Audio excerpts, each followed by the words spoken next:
5 de la tarde, primera hora para Caracas, y vamos a repasar un poco la función de la Organización de Naciones Unidas.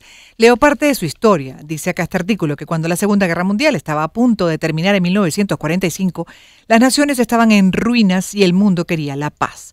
Representantes de 50 países se reunieron en San Francisco en la Conferencia de las Naciones Unidas sobre Organización Internacional del 25 de abril al 26 de junio de ese año, 1945.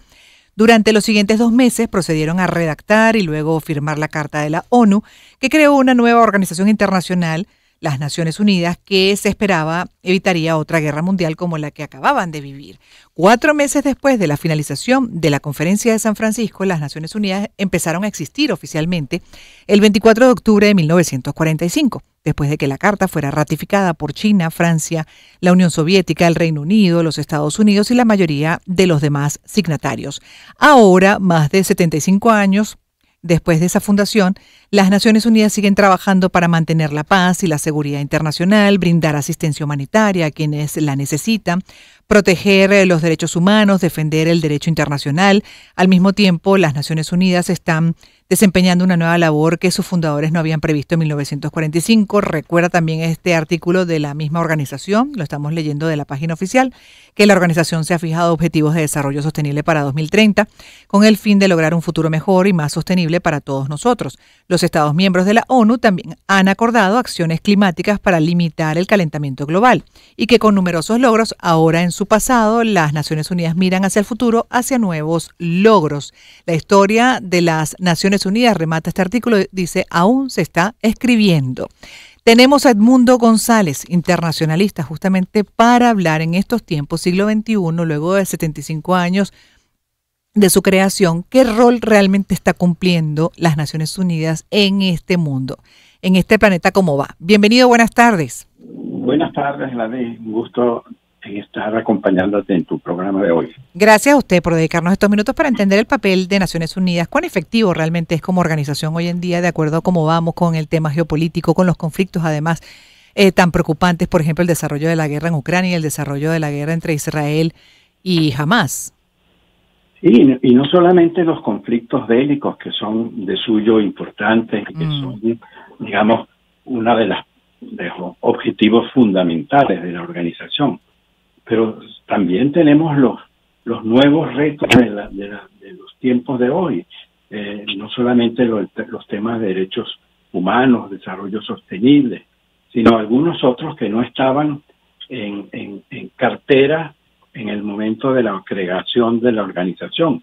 Estoy pensando, por ejemplo, en los temas de la inteligencia artificial, un tema de moda y que supone también una serie de retos para la organización. Organización que pasó de 50 países en 1945, cuando su fundación, a 193 países miembros que tienen actualmente.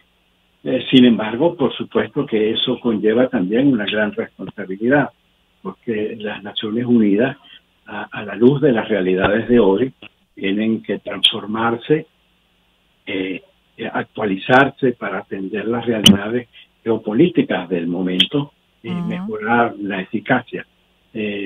Una de las tareas fundamentales es tal vez lo del Consejo de Seguridad, que tiene que ver con los temas de la paz y la seguridad internacionales, temas de derechos humanos, desarme, todo, terrorismo, etcétera, pero que tiene que actualizarse en términos de que cuando su conformación, y de allí lo del sistema de votación, en donde los 5 países tienen el derecho a lo que se conoce como el derecho al veto.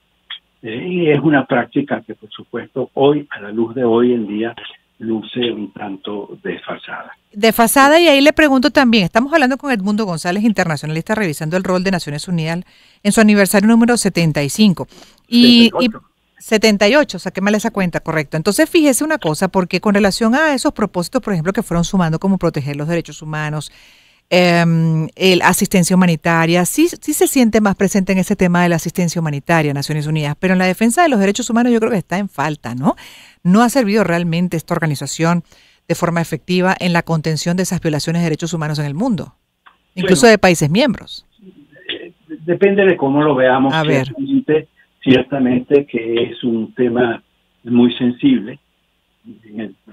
Poniendo el caso nuestro, por ejemplo, nosotros tenemos aquí una misión de verificación de los alcances de las violaciones a los derechos humanos en Venezuela.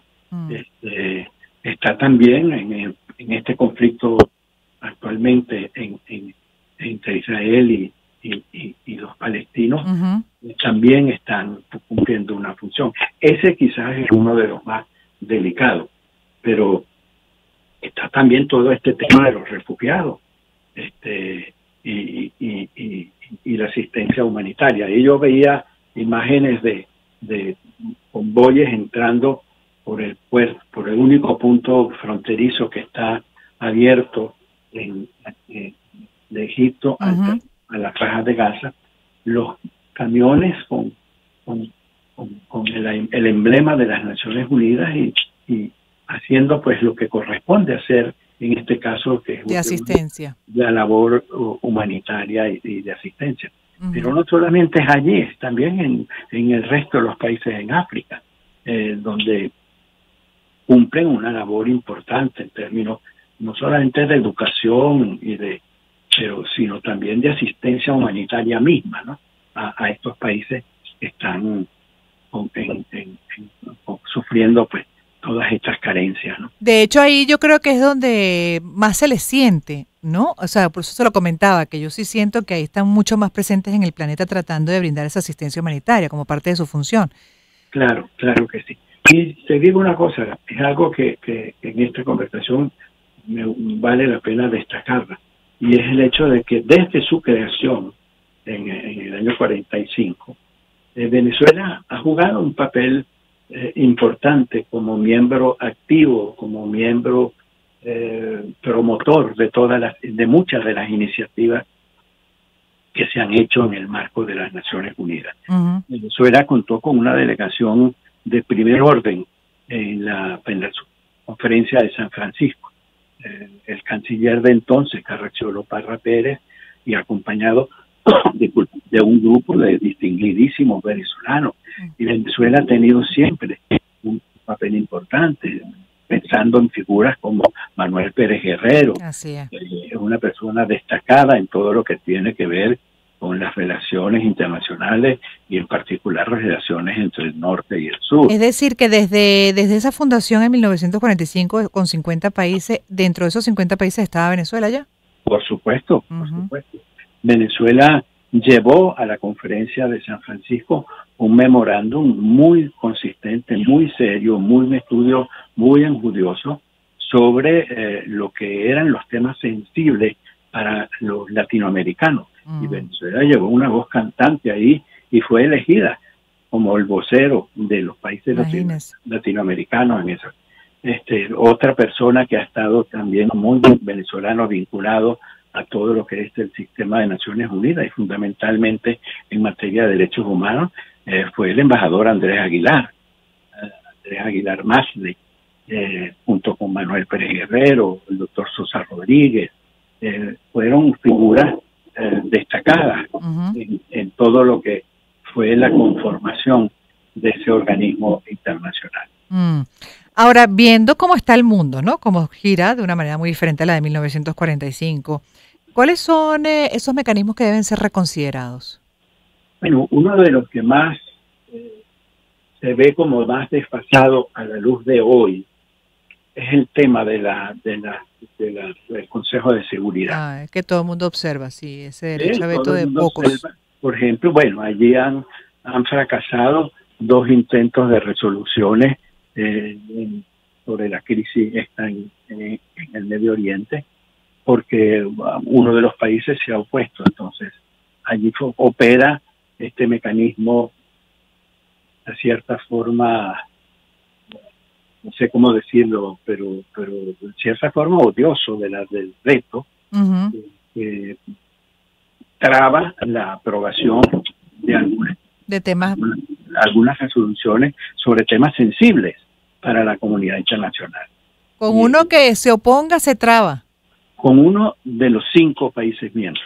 Exacto. Uno de los 5 países que forman parte del Consejo, que tienen esa condición de sí, el derecho a decidir por el resto del planeta. Pero entonces ahí también la pregunta es qué tanto se puede, en este aniversario, por ejemplo, qué tanta consideración se está teniendo por cambiar eso que no está funcionando en los tiempos que vivimos. Mira, si uno examina las memorias de la organización, el tema de la reforma del Consejo de Seguridad y de las mejores relaciones con la Asamblea General son para hacer varios tomos de libros, porque es un asunto que se viene discutiendo desde hace muchísimos años para tratar de conseguir unas fórmulas más ágiles y que reflejen la realidad geopolítica de hoy.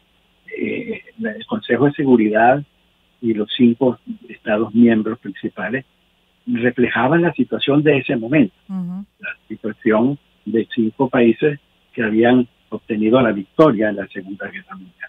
Hoy en día es una realidad geopolítica, pero es una realidad que está desfasada en el tiempo. Claro, pero entonces no debería existir el Consejo de Seguridad y pasar solamente a la Asamblea de todos los países miembros, los 193, a decidir sobre temas cruciales para el planeta. ¿Cómo debería ser? Es una de las opciones que han planteado, pero sin duda alguna que el Consejo de Seguridad tiene otras funciones más amplias que lo hacen un organismo fundamental dentro del marco de las Naciones Unidas. Si algún agencia es clave para la organización, es el Consejo de Seguridad.